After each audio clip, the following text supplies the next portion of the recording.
Okay, good morning, everyone. For those that don't know me, my name is Gerard Barwell. Today we'll be going through talking about the high performance speaker blueprint, which is a process that we use at Barwell Speaking Academy to help people with their speaking. This can be people at any level of speaking. So whether you're a high-end executive that's spoken for many years, a world champion public speaker, or simply a beginner that's looking to build confidence, we're able to help you in any of those situations. We can also do one-on-one coaching or group and team training. To give you an idea about my background as a person and speaker and coach, here are some of the things that I've been doing over the last 40 years. As you can see, I've spent about 30 years in technology across the Asia Pacific. So I used to run a consulting business that provided technical solutions for people with their payroll systems for a long time. I've also worked in different telecommunications companies and sold to high-end corporates as well. I've been a sales leader, leading sales teams, as well as being a sales director and a salesperson myself for many years. I've been involved with public speaking for over 38 years. So my mother actually took me to a public speaking course when I was 13 years old.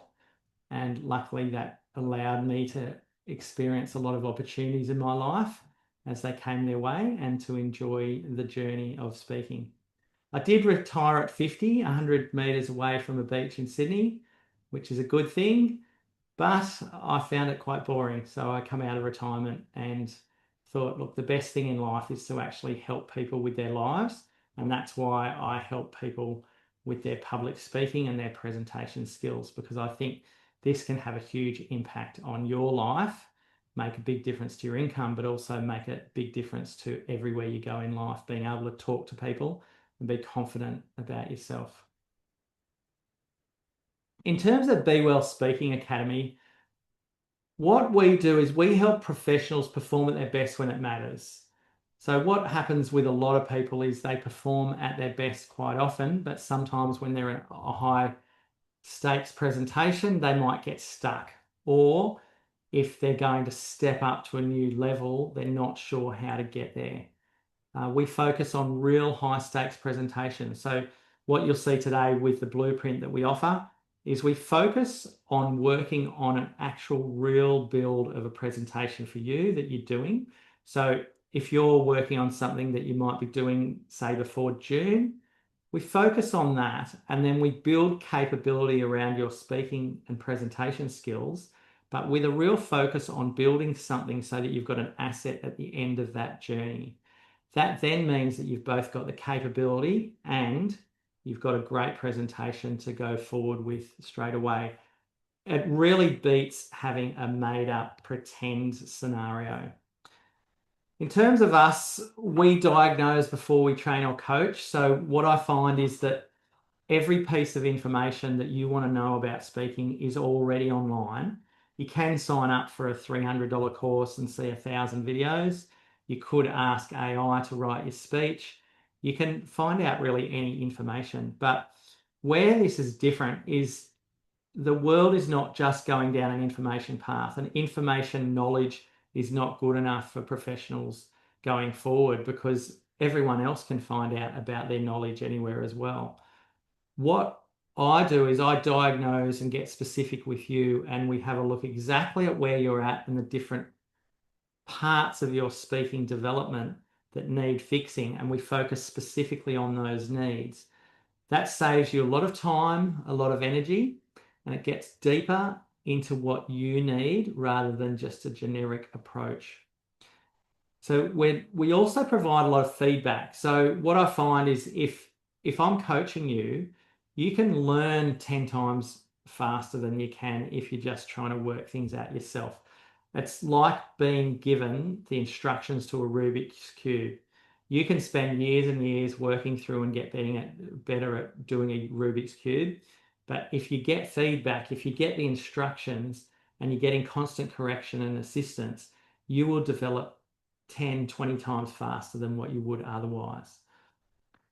The other thing is our work is grounded in business outcomes. So my expectation is that most people coming to us are part of a business. They're either part of a large organization that is going to invest in them and their capabilities, or you might be a small business owner and you're working on your own development and you understand that if you're doing anything in life, whether it's getting fitter or whether you want to be better at business, you want a good coach so that you're going down the right path. So that's how we're grounded. In terms of today, I'm not looking for money today. You can relax about that. I'm not looking to sell you something today. This is what I'm looking for. I want to see whether I can help you with your speaking. So come along, have a look. We'll give you a few tips. I'll explain how we operate and what model we use. And then you can decide for yourself whether you're looking for that kind of support. I want to explain what differentiates us, as I just mentioned there, but also you'll feel what differentiates us. If you're going to get a speaking coach or a coach of any kind, they have to be someone that you feel that you can work with, someone that you can trust, and someone that talks to you specifically about yourself, not in generic terms. And then at the end of today, if you want to take some action, the next step is really booking a discussion with me so that we can see whether there is something I can help you with and how we could engage. As part of that, everyone involved today, I am offering a free 45-minute coaching session, which starts with a diagnostic of where you're at and will work deeply on one particular problem. But what we can do as part of that is find, say, the top 5 things that would make the biggest difference to your speaking. So whether you're working with me or yourself, you know the best place to use your energy and time. In terms of the agenda, it's quite simple. We're going to just talk a little bit about the problems that people might face that come to us. So that if this is you, possibilities, so what we can deliver in terms of helping with those problems. I want to look at a couple of focus areas. So really this is about giving you some tips on a couple of aspects of speaking that you might be able to use straight away. We'll then look at our model and then, as I say, look at next steps and provide you with the link to our website. If you want to book a meeting, just book a meeting today for sometime in the next 2 weeks, and then that'll give you an opportunity to move forward very quickly.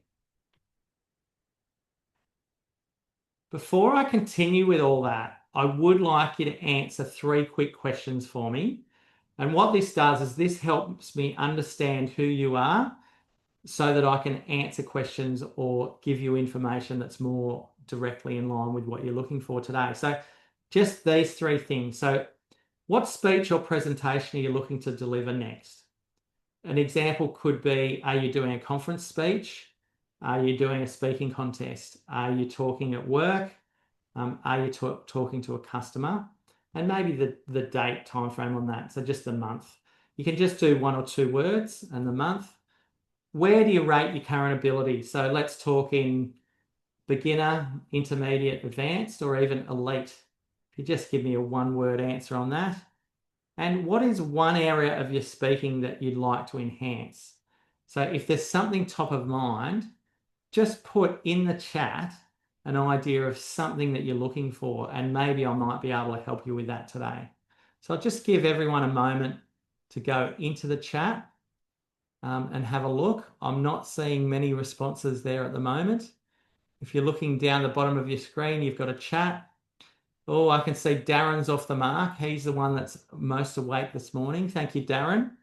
So he's saying that he's looking for medium to advanced is his current position, and spontaneity is something that he's looking for there. I think what he's looking for there perhaps is impromptu speaking. So when we get asked a question or suddenly you've got to jump into a room and deliver a speech, how can you do it? And I had a situation like that a couple of weeks ago. I was at an event with about 100 people and someone heard that I was a professional speaking coach. So 2 minutes before the main person went on, they asked me if I could deliver a few words about public speaking and actually do a speech straight away. I was pleased to do it because it meant I could take advantage of the room and get some more output there. So looking at other people, intermediate audience connection for Melanie C. excellent. Intermediate, speaking at a conference in June, Himanshu, that will be interesting. It's always a good time and get your name out. But I would say when you're at a conference, you want to look good. If you look bad, you're just bringing your brand down and you're having the opposite effect of what you're looking for. Storytelling is a must. Comfort and connection, executive presentation for Natalia, absolutely, they're good things. So they're all things that we can help you with. Thank you for sharing. Happy to look at that. Shirley, a conference presentation, excellent. Just click back on that screen. So if we look at who we help, we do help with all those types of presentations. I do get some people with just a one-off. So they might have been asked at work, just come and do a presentation, or some of those conferences, it may be your first time, and someone has seen that you know what you're talking about, and they've said, great, come and speak at this conference and make us look good as an organization or as a group. Leaders for work situations need to be able to speak. There's no good leaders in history that have not been able to actually speak and communicate well with their teams and with others. We can help paid keynote speakers. So if you want to advance your skills on that, we could do it. If you're doing a speech contest or just love speaking. So for me, if I look at myself, I do all of this, but most of all, I love speaking. And I think if I can put you in a situation where you are good at speaking, you start to enjoy it, it means that you can take advantage of opportunities that are coming your way over time. So that's where I'd like you to be. In terms of problems that people may have, so if you look at yourself and why you might need some coaching or help some coaching, this might be something that you've got where other people I've found have had a similar situation. So sometimes an example would be an important presentation don't land as strongly as they should. So I've been talking to people lately where they say, okay, they had a big presentation in Asia, for an example. They presented it, it seemed to work well, but the feedback just wasn't good enough or the outcome. So they wanted to sign up a few clients at the conference and no one came up to them to sign anything, but all they did was actually say that it was a good presentation. It could be you're less confident. Other people have this problem where they over prepare but still feel uncertain. So, feel free to put this in the chat if you think you get this occasionally. And I must say, I've done it myself over the years where you spend hours and hours and hours in preparing and you just think, look, this isn't quite right. I don't quite have it, but I'm not sure where to go. And this is where I find even if you're good, it's hard to actually evaluate yourself and give yourself feedback sometimes on what that uncertainty looks like or why it's not quite working and what you can do to fix it. So this is where a coach can be good to say, look, I can see that exact problem. And the reason you're uncertain is because you're just missing this tiny little bit. And sometimes it's a small change and suddenly you're away and you're confident again.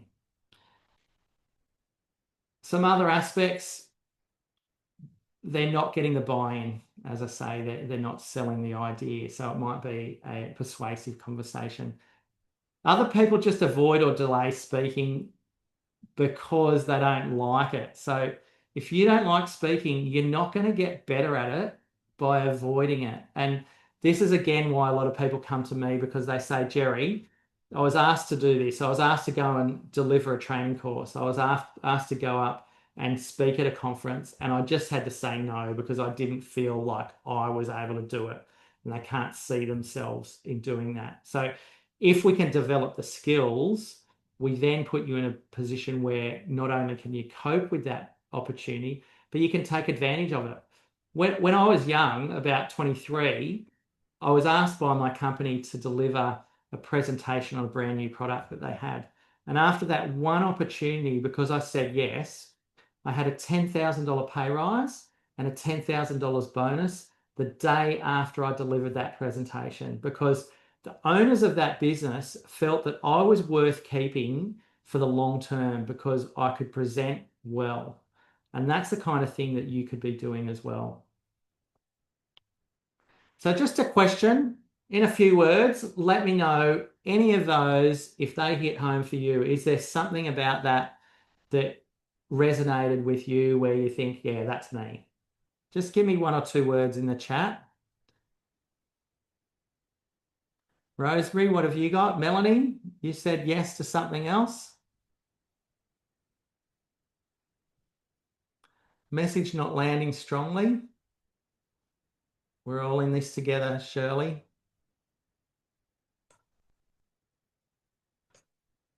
Over prepare for Darren can come across scripted and not natural. Darren, that's a real thing, you know. And a lot of people give you the wrong advice on this as well. So with the over preparation, sometimes when people look at your presentation, they say, oh, it was like going to see a soliloquy or a play where, you know, you're acting like this robot and you were doing all the moves and getting it all over, but it looked over prepared. And people say, look, try less hard or don't learn your speech or do less practice. That's completely wrong. What actually happens is we get to a point where, yes, you may have prepared a little bit wrong, but really that stage that you're robotic is the stage before you become relaxed. So it's actually working through that to get through to the stage where you are authentically presenting what you're doing. The other thing that I see there is the type of preparation. So it presents as over preparing, but actually what can happen is people are doing the wrong thing. So I was speaking to actually a friend of mine who competed at the World Championship last year of public speaking. She was in the top 28 of speakers. And she was talking about her dad, and she was showing me these gestures of how she talks about her Indian dad and, oh, yes, he does this and speaks like that. And it didn't look right, and she didn't look comfortable. And I said, is that him? And what she was practicing was what other people were saying, which is make up this character of an Indian old man of what he sounds like. But that wasn't her dad. So it did come across incorrectly. So it looked scripted. It didn't feel natural because it wasn't true. So what we were able to do with her was to say, well, who is your dad? What does he do? And he actually had a limp. So we changed it to the limp. And what that meant is when she's telling the story and showing his limp, that was actually genuinely who he was. So that came across as more natural and more authentic. It was the same amount of preparation, but it actually came across a lot better for that. Rosemary's got an interesting one, continuing to make changes all the time. Yeah, absolutely. And you know what? I print out a script that's the final version, and every final version I've got changes to it. I think the thing here, and I'll show you when we get to our model there, Rosemary, is it's the order of the changes and the size of the changes that matter. So what we want to do is if we do the big things first, the changes are all tweaks instead of major changes before the end. So what we've got to get is the foundations right so that you're not changing any of the big structural elements of your speech. And then later, you can come in and make those little changes. I did speak to a world champion from 2015, Lance Miller, and he said he made a change 3 seconds before he got on stage that actually worked. And I'd have to say I experienced that as well, where sometimes you do make changes, but you don't make big ones. You're just making small ones at the end, but you can change it up to the time of presentation as long as it feels right for you.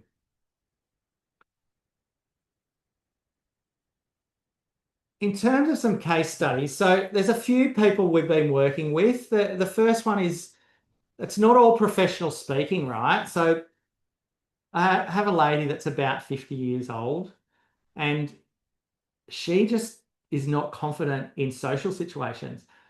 One of the things I find is I can walk into any room and say hello to anyone. Hi, how you going? I'm Jerry, and have a few questions. And I'm one of those people that's quite unique that can just walk up to anyone and say hi. It's probably annoying for a few people if they don't want to say hi, but I can do it. A lot of people can't. Now, she can't go into a room and actually get involved with the conversation. So instead of speaking about big presentations for her, we really worked on her confidence and ability to communicate. And what we looked at is things like when she approaches a circle of people, stepping inside that circle instead of being a foot back. Because if you're a foot back, no one notices you. So if you're in the circle, people can see you in their peripheral vision and they will actually start to engage with you and listen to you. So there's simple changes there that can make a big difference to people. Um, I've also got a 31-year-old entrepreneur with a new baby. Now he wants to have $200 million. At the moment, that's a real long way from where he is. But what he was really looking for is executive presence. Now, what I've found with his executive presence is this, is when he talks to people, he's trying to be nice and he's trying to be liked. So sometimes he sounds apologetic. And what we've done is to start working on the way he moves. So getting those shoulders up, getting his head lifted high when he speaks to people, and speaking directly without being apologetic to people. And if he just states his case clearly, he doesn't have to be confrontational. He doesn't have to be aggressive. He can be assertive, telling the facts without passion, but without being embarrassed or shy or trying to make friends with people. And by doing this, that then makes him look and sound like a leader. So when he goes for that position on the board at the Roosters NRL club and he's speaking to a billionaire, they're going to listen to him because he will sound like he knows what he's doing. So it's not just about presentations. Sure, I did help a lady with a World Championship of Public Speaking last year in terms of a presentation. I also had a speech contest a couple of weeks ago where two of my clients, one came first and one came second. And both of them had the same problem. The guy that won didn't know why he won. And the girl that came second didn't know why she came second. And in fact, the girl that came second had tried something new and she was going to throw out that particular area of her speaking because she felt the result didn't work for her. But I told her, look, that new change was perfect. It was something else that she had to throw out. And likewise, the guy that won that didn't know that what won, in him going to the next round of speaking contest, he needed to know what to keep. So I was able to say to him, look, these are the things that differentiated you from the other speakers. And you need to highlight that again and not lose it when you're doing those changes to your speaking going forward. So these are some case studies where you can see very different scenarios that we're working on. This is not a one size fits all model. I'm not just about training, the techniques of speaking, of vocal variety and standing up in a room and how you're doing gestures. We're talking about proper speaking capability here. So if you work with us, what are the kinds of things that people look as being possible? These are the types of outcomes you should be looking for in terms of once you're able to work on your capabilities. So we're looking at having that confidence when it matters. If you've got your presentation right and you've got your skills and capabilities right, it's not just being confident in front of a few people. It's when the time comes and you have to get everything on the line and you're fighting for your job or you want to make that multi-million-dollar sale, this is what the confidence brings. That gives you authority, and people can see if you're confident, they start to reflect that you've got the expertise that you're talking about. So if you're saying you're the best engineer in the world and you don't sound confident, they don't believe you. But if you're saying, yes, I'm the best engineer in the world, and you can say it with confidence and authority, suddenly they get the idea, they're buying into what you're saying, and they're seeing you as a trusted advisor. Buy-in's important. They have to buy into your decision. So if you're a leader at work, it's not just about those presentations all the time. Sometimes it's the way you give feedback to your staff.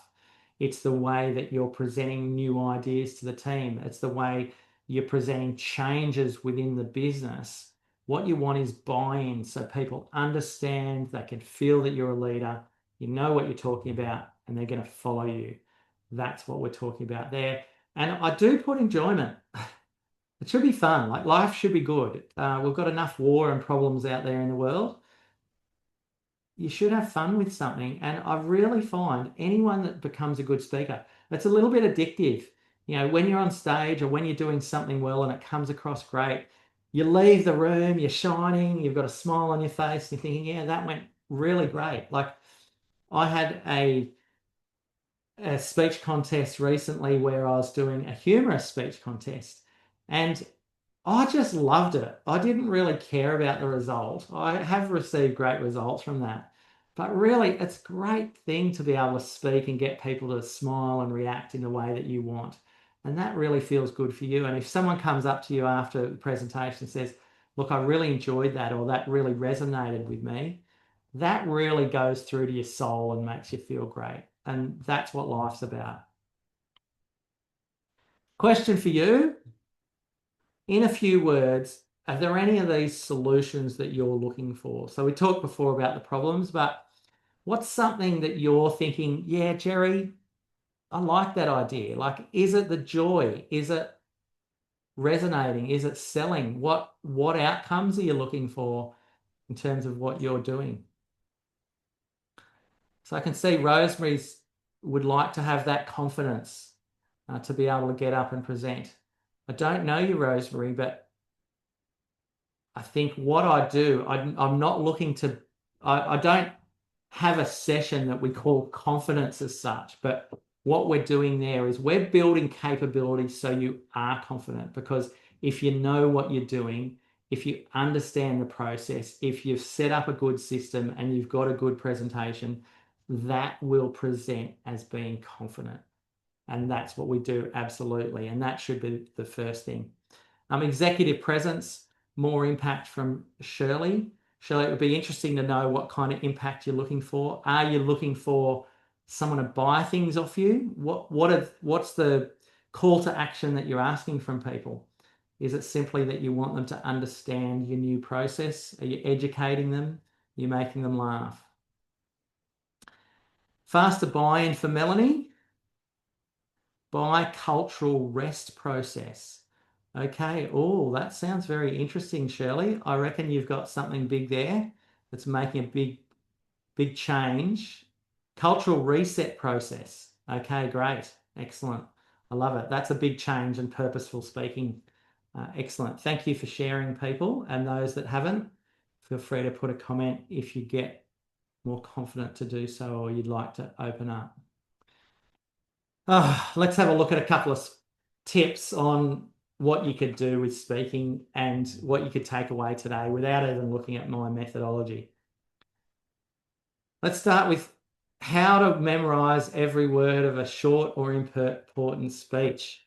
Some people say, oh, don't learn every word. Don't, it'll look bad. It'll look constructed. It'll look like a performance. Well, let me tell you, if we go and watch Jerry Seinfeld present any of his speeches, or we go and watch Taylor Swift with her music, these people know every word, every action, every movement. That's not the problem. You have to remember and know what you're doing. There's absolutely this in place. The issue is the way that you do it. Now, one thing to be aware of that I'm noticing a lot, every time I get a new person come up to me, I say the first thing we're going to do is diagnose where you're at. So I say, come with a speech. Give me a 5-minute speech, something that you're working on, and deliver it to me so I can see what you like.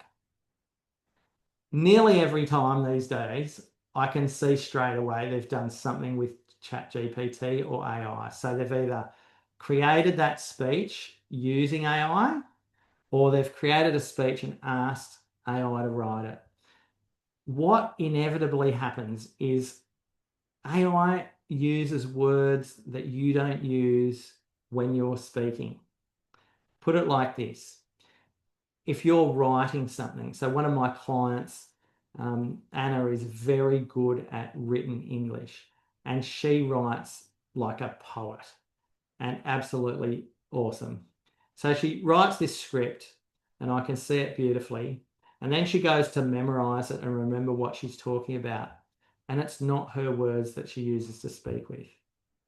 So what then happens is she's either trying to memorize something that's not her, or she's trying to memorize something that is her when she's writing, but not when she's speaking. So the tricks involved with this, firstly, you design the structure of your speech to be really clear and really simple so that the audience can follow it and you can memorize it. So as an example, open, body, conclusion. Body has 3 parts. If you're telling a story, we're going to tell it in the order in which it took place so that it's chronological order. We talk about a year ago this happened to me, today this happened to me, and in the future this is what's going to happen. And if we've got that organization and that development and process with our speech, that makes it easier to remember the components within. And then with the words, we don't want AI's language and we don't want our formal language. We actually want the pieces that we normally use in the way that we would speak. And if we've got that right, it makes it easier to remember for us and easier for the audience to listen to because it feels authentic from you. Then when it comes to the actual words, there's no getting around it. It does take a time to do, but instead of starting from the top and learning the first paragraph, adding a paragraph, adding a paragraph, adding a paragraph, what you could do is learn that section, then learn a different section, then another section, then another section, then another section. So you're just spending time on the different sections, not necessarily together. Then you put 3 sections at the start together, 3 sections at the end together, and you learn the transitions from one section to another so that you know the words that take you into the next piece. And that way you learn the sections, you get the connections, and you learn the flow of your speech. And that will save you hours and hours and hours of trying to remember something that's more difficult. So that should help you. The shorter the speech, the more precise you have to be. If it's important, it has to be memorized. Let's say a presentation like this for me, I'm not thinking of every word. I haven't remembered every word of this presentation because it's less important because it's a longer speech and I know the topic extremely well. So I'm able to then adjust as I need to. The order, the best order to write your speech. So if you write your speech, what you want to do is know your word count. So if you're doing a 7-minute speech, your word count might be 650 words. What you want to do is just, instead of procrastinating, just write 650 words. To do that, if you want to know how to do it, you start with the ending. So that at the top you say something like, the reason I'm telling you this is to, and that then becomes your purpose and your message. Then you write the rest of the speech. And at the end, you copy the start, which is basically your ending, put that last, and then you've got your speech in the right order. So in preparation, you write the ending first. You start with the end in mind. Then you write the beginning, then the middle. Then you grab the ending and you copy it down to the bottom, and there's your speech. And once you've got those 650 words in that order, then you worry about polish. Don't be polishing every word as you go. Just let it flow out of your brain as you might be able to say it, and that will help you. X factor. How to discover your X factor. I'm not giving you your X factor. You've already got it. And this is what comes back to what Darren, I think, was saying earlier about he wasn't using the word authentic. He used a different word. Darren, I think when you're talking about it, can't remember what you said there, but you're welcome to write it again. What happens is if I try and make you something you're not, let's say I try and get you to sing at the end, or I try to get people to laugh or whatever, that's not going to work. Spontaneity, there it is. Thanks, Darren. So if we want things to look spontaneous, have spontaneity. You got me there. So, but if you want to look authentic, what we want to do is not make you sound like Jerry. We don't want you to sound like Ramona or someone else. What we want is to sound like you. So different speakers, it really evolves as I'm talking with you, where we start to find, look, you actually lean towards humor. So if you're okay with humor, we might expand that potential and then make that your X factor. So we turn this strength into a super strength, and then we expand it onto how that engages the audience and how that enhances your message and how that delivers the outcome for you and for the audience so that everyone is pleased with the way it goes there. It's no use starting with an X factor and having this very powerful speech that looks good and sounds good if it doesn't achieve anything for the people and it doesn't achieve anything for you. After you get a hook, people open with a great hook and they say, oh, this is fantastic. And they say a fancy line, or they say, put your hands up if you want this. That's all exciting. But what happens after that during the speech, people have to be in a position where they're getting something from you. So they start thinking, so what? Like, why is Jerry telling me this? What's in it for me? That's really what they start to answer. What's Jerry trying to sell? What's he trying to explain? Does he want me to learn this? Does he want me just to laugh? What does he want from me with this information? You need that before you bring the X factor to bed. So the X factor may drip through your speech. It may be a crescendo at the end. But what we want to do is work on your X factor, not on my X factor or what someone else wants to deliver.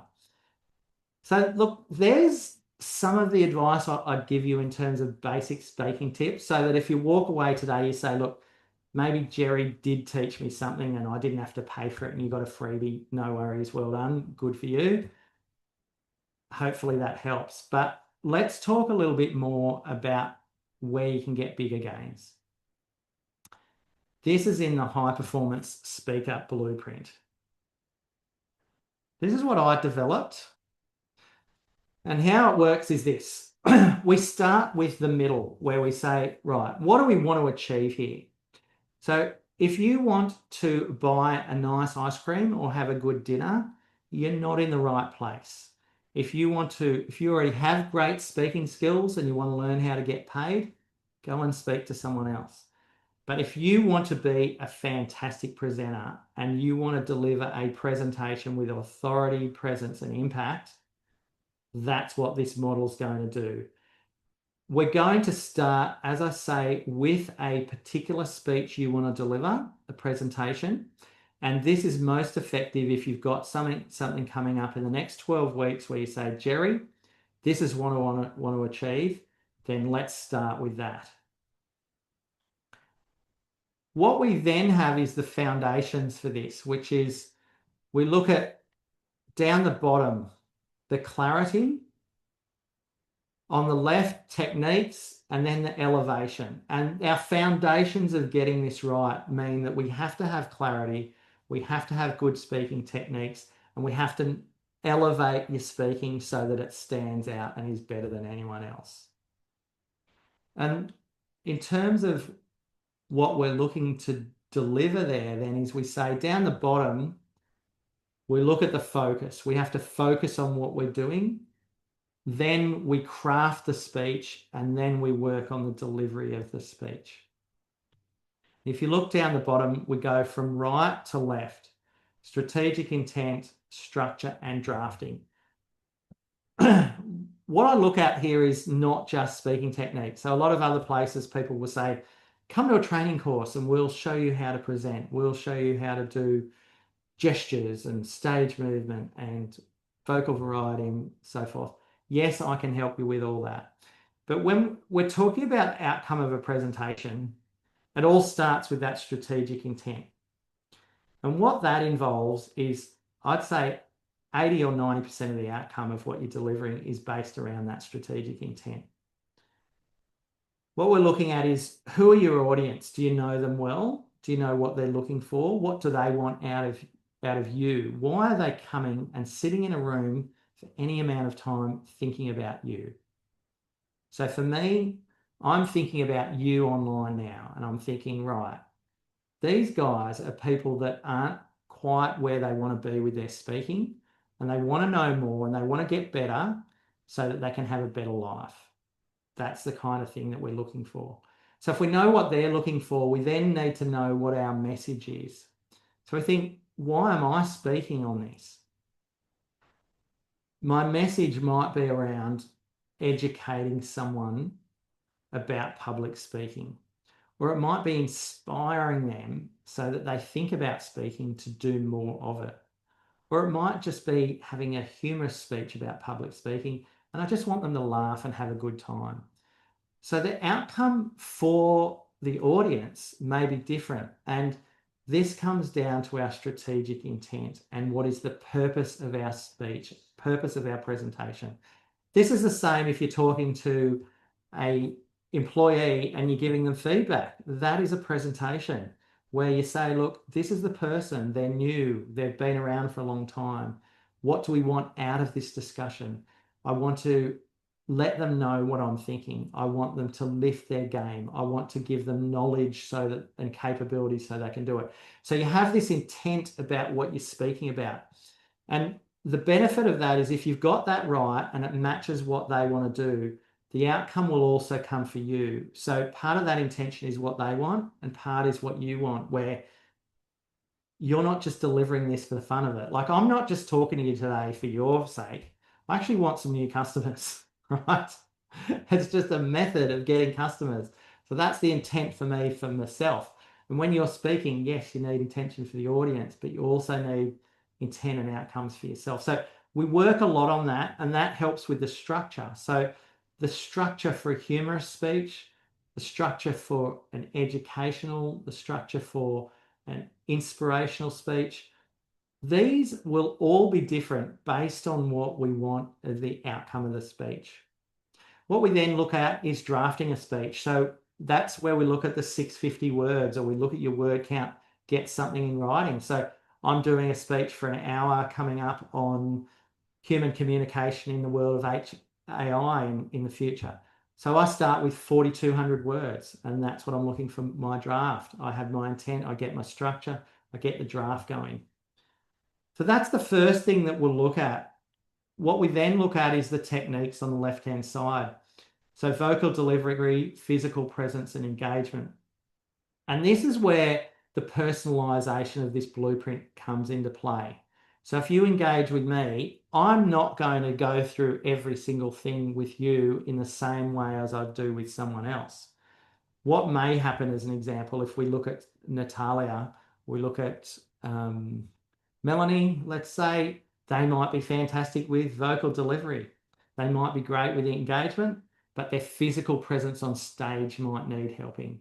So we focus on that and we spend the time on that, and we don't waste time on things they're already good at. Or we might find that they're misaligned. So we might say that, Darren, if we look at this for you, I don't know who you are, and I apologize for that. Hopefully I will one time. But you might be great at structure. You might have great vocal variety, physical presence, and engagement. But for you, we might work more on strategic intent for the way that you deal with spontaneity. So in terms of those one-off questions where you're getting trapped, where you're getting asked for something and you've got to speak and deliver, strategic intent is very important for that, because if you can actually get the right structure and the right outcome and have that very clear in your head, that allows you to answer a quick question and get straight to the point of the answer and answer the question directly and come out with something good. And then your vocal variety and physical presence might already be good enough for that. So, but you might find some of you have vocal variety at a level where you're 10 out of 10, physical presence 10 out of 10, but engagements are 5. So you're still good at that, but we work on the 5. We then look at practice, polish, and X factor. So practice is, how are you practicing what you've written? How are you changing that draft? How are you adapting the words? How are you dealing with what you're delivering? So people waste a lot of time on the wrong things here. And if they practice in the wrong order, they'll get this and waste time. An example of that is a lot of people come to me where they've practiced for hours and hours on a speech. Then they come to me and we change all the strategic intent. We change the structure, we redraft the speech, and they've got to practice it again. And you think, well, why were you practicing your delivery before you got your speech structure and your actual strategic intent, your messaging, your audience worked out. You need all that first before you start memorizing all the words to your speech, because otherwise all you're doing is memorizing something that you're going to change later on. So if you're excellent speaker, that's where I'd start to say, right, your structure might be okay, but instead of going for a 9 out of 10, we're going for a 12 out of 10, a 15 out of 10. So this has like the wow, not just in the X factor, but the way we build the speech and the presentation. So we can adapt and we come in and out based on who you are and what you're looking to achieve. Are there any questions that people have that they'd like to put in the chat about that at this point in time? Feel free to write something. I'm happy for feedback. We are on time.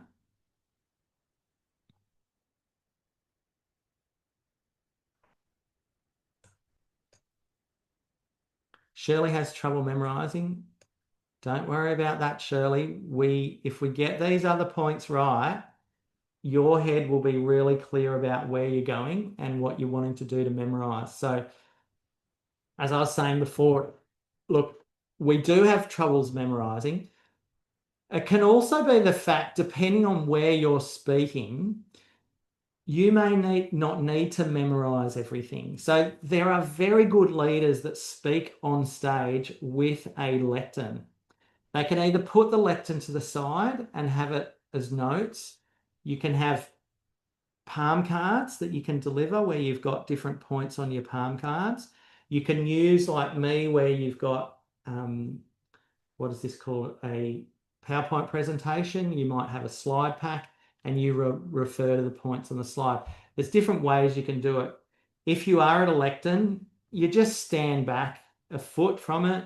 You have it in big, clear writing so you can read from a distance. You can still present using your gestures. You can still do stage movement, but you're just getting a little bit of help from that lectern if need be. Now, this can be the same in a webinar like this, where I could have something on the screen here that's giving me notes. I don't. I'm looking at the same screen as you. But we can work on different aspects of memorizing. And if you have to present or you want to present with no notes, I have to say nearly every presentation I present with no notes. I can show you how to do it. Okay, so I'm not really getting that many comments there. So let's just move forward about that. In terms of next steps, as I said at the start of the day, you don't have to buy anything, but this at the top, bewellspeaking.com webinar initial discussion booking.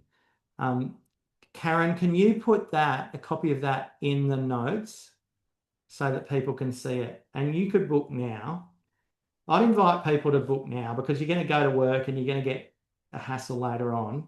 But it really comes back to this. If you've got an important presentation, you're having some problems and you want the fastest, lowest effort, lowest cost solution, then just have a discussion with me. And everyone today, if you book a discussion with me, I will provide you with a free 45-minute diagnosis and session one-on-one with you. So we can have a coaching session. We can have a look at what you're doing. I can give you the top 5 things that I'm seeing that you need to work on. And I can give you some specific answers to some of the things or one of the things you've got there. And then, yeah, you can go away, have that for free. Or if you'd like some help, I'm happy to engage later on. As I mentioned before, I can adapt. We can do one-on-one training, etc. So if you would like to go online, just grab that that's HTTP, what's it called? A link. If you grab the link and copy it in, you could go there now, and in 1 minute, you'll be able to go onto our website, find a time that I'm available, click on it, and actually grab it. So do that now, and then you'll be able to have a meeting with me in the next week or two, and we'll see if it works. I'm not really big on high selling. If you don't want to come on board, if it doesn't work for you, that's okay. I'm happy for you to go and do your thing. But it's worth a discussion just to see if there's something I can help you with or how we could help in the manner that you need it. So I would ask that. That's really the last thing that we're looking at today. If there are any questions,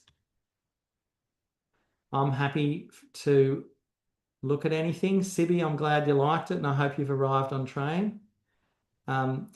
Natal, it does say 20 minutes. If you book a 20-minute conversation, I can either do the 20 minutes and then a 45 following up from that, or if you book a 20 minutes, I can extend it to 45. Just let me know in the chat if you want to go straight to a 45 one, and we could just get straight on board with that. But still book in the 20. Thanks, Amanchu. I hope you had a good time and enjoy the rest of your day. So those that don't have questions, feel free to go. If people have questions, please come through. Thanks, Darren. I'm glad you enjoy that. I assume a thank you means that you got something out of the session, which is good to hear. Thanks, iPhone. I'm not sure who's on the iPhone, but it's coming across well. Thanks, Melanie. Hope you go well and look forward to seeing you soon. Rosemary, I'm hoping you have a chat with me if you want to talk about and have a look at addressing some of these memory issues. Let's do it. Happy to help you with that in our initial meeting if you like.